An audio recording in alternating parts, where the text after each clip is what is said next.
This story is about a man named Ethan Ward. He was 34 years old, born and raised in Colorado. A man who had made a reputation for himself as a fearless paranormal investigator, or at least that is what he called himself. But truthfully, he was more of a professional skeptic who had found success mocking the supernatural in front of the camera. He called his channel AI Storytelling YTS, and his slogan was always the same: where fear ends and truth begins. Over the years, Ethan had traveled across countries, visiting haunted houses, battlefields, abandoned hospitals, asylums, and forests that were said to be cursed. He would set up cameras and spend the night alone, waiting for something to happen. And when nothing did, he would laugh into the lens, saying, "Fear is nothing but stories made for weak minds." His arrogance grew with every new upload. His fan base loved him for it, and he truly believed nothing could scare him. But then, an email arrived in his inbox one evening. The subject line read, "If you think you know horror, visit this place." The message inside was short. It said, "Come to the Lambi Dehar Mines in Mussoorie, India, if you dare. Many have tried. None stayed long enough to tell the full story. Do not say I did not warn you." Ethan had heard of Mussoorie before, a hill station in northern India famous for its beauty. But he had never heard of Lambi Dehar. So he started to research, and what he found intrigued him. The mines had been closed since the early 1990s. But before they were abandoned, they had employed thousands of workers who mined limestone day and night, without masks or safety equipment. The dust filled their lungs and turned their bodies into cages of agony. It was said that more than 50,000 miners died slow, choking deaths, coughing up blood until they suffocated. The scale of the tragedy alone was enough to fuel nightmares. But what drew Ethan's attention were the legends that followed. Locals said that the land itself had become cursed, that the souls of the miners still roamed the tunnels at night, and that a witch sometimes appeared near the hills, luring the unwary into the dark, never to be seen again. There were even reports of accidents on the narrow roads around the mine. Drivers swore they saw someone on the road, only to swerve and crash. For Ethan, this sounded perfect. The darker the myth, the greater the reward when he proved it false. And so, with his arrogance blinding him, he booked a flight to India. The entrance of the mine was like a throat cut into the earth. The rusting remains of carts and machines lay abandoned like corpses left to rot, vines crawling over them, graffiti scratched into the stone walls. He raised his light and noticed something that made him pause. In the dust at the entrance were footprints, bare footprints, small, as if a child had wandered inside. He crouched, muttering into the mic, "Children playing tricks, maybe, or locals trying to scare me." He stepped inside, and immediately the air changed. It was thicker, colder, carrying a stench of iron and wet decay.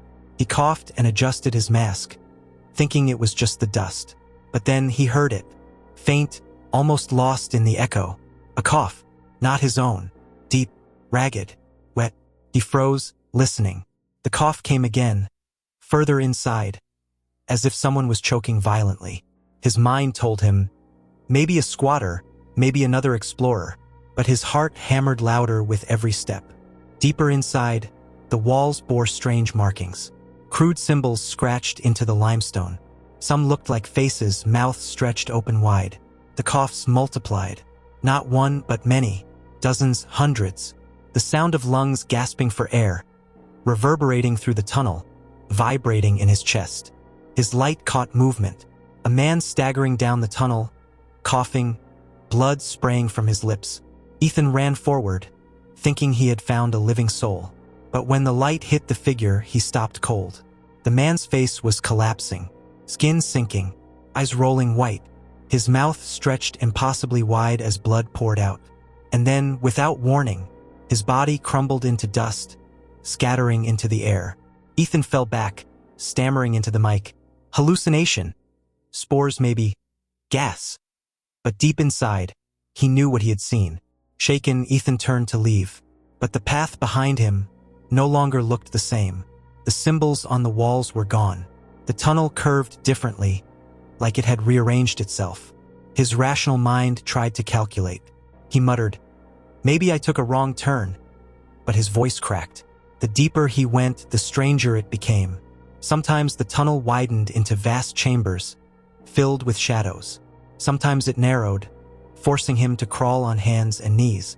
Once, he entered a chamber where bones lay scattered, ribs, skulls, spines, crushed and half buried in dust, their mouths frozen in silent screams. He raised his light, blinked, and they were gone, the floor smooth, as if nothing had ever been there. Then came the voice, soft, melodic, a woman singing an old lullaby in Hindi. The sound drifted through the tunnels closer and closer. Ethan whispered, "Not real, not real." But when he looked up, he saw her, a woman in white standing far down the tunnel. Her hair was long and black, covering her face. In her hand, she clutched a jagged rock, dripping red. She didn't move, but the song never stopped. Ethan backed away, whispering into the camera, "Viewers, this is staged. It has to be." But then, his lens caught something, the walls themselves shifting, bulging, dozens of faces pressing through, eyes white, mouths open in silent screams. The miners, clawing the stone, trying to escape their prison. He ran, tripping over stones, heart pounding, light flickering. Sometimes the tunnel filled entirely with bodies, shoulder to shoulder, all facing him, coughing in unison, eyes rolled white, skin gray and cracked. At last, Ethan stumbled out into the forest, gasping for air. He thought he was safe, until he turned back. The mine was gone, replaced by black trees, swaying silently. The path he had taken no longer existed. The forest around him was warped, trunks twisted unnaturally, branches reaching like skeletal fingers. The wind carried a sound, not of leaves, but of pickaxes striking stone.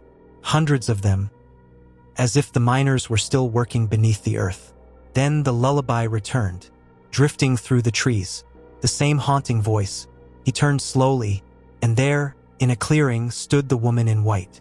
Her face was visible now, half decayed, one eye socket hollow, the other alive, glowing faintly. She smiled, holding out her bloody rock, and whispered in Hindi words he could not understand. But the camera microphone later picked them up clearly. "You cannot leave until you join them." Behind her, the forest filled with shapes, shadows forming into miners, hundreds of them, swaying in rhythm. Their coughs echoed like drums. Blood stained their mouths. Ethan screamed, dropped his camera, and ran. Branches tore at his skin. His voice broke into sobs. Days later, villagers found Ethan wandering barefoot near the cliffs of Mussoorie. His clothes were torn, his skin bruised, his eyes hollow. They brought him to a hospital where doctors discovered nothing physically wrong. But his mind was broken. He muttered endlessly in Hindi, though he had never spoken the language, repeating the same words, "She waits in the mine. She waits in the mine." When investigators recovered his camera, they found fragmented footage. Tunnels alive with faces, walls bleeding dust, miners stumbling, coughing, the woman standing behind him as his scream tore through the speaker. And the final frame showed his terrified face, as a pale hand gripped his shoulder. Ethan never returned to America. He remains in a facility in India, rocking back and forth, silent, except for whispers of the witch who waits in the mine. The locals of Mussoorie continue to warn every visitor, do not go to Lambi Dehar after dark. Some places are not meant to be mocked. Some places hold on to the souls they lost, and will take anyone foolish enough to disturb their endless suffering. And that is the story of Ethan Ward, the investigator who laughed at ghosts, until the minds of death laughed back. Thanks for watching. Don't forget to hit that subscribe button, and turn on the bell icon for more videos every week.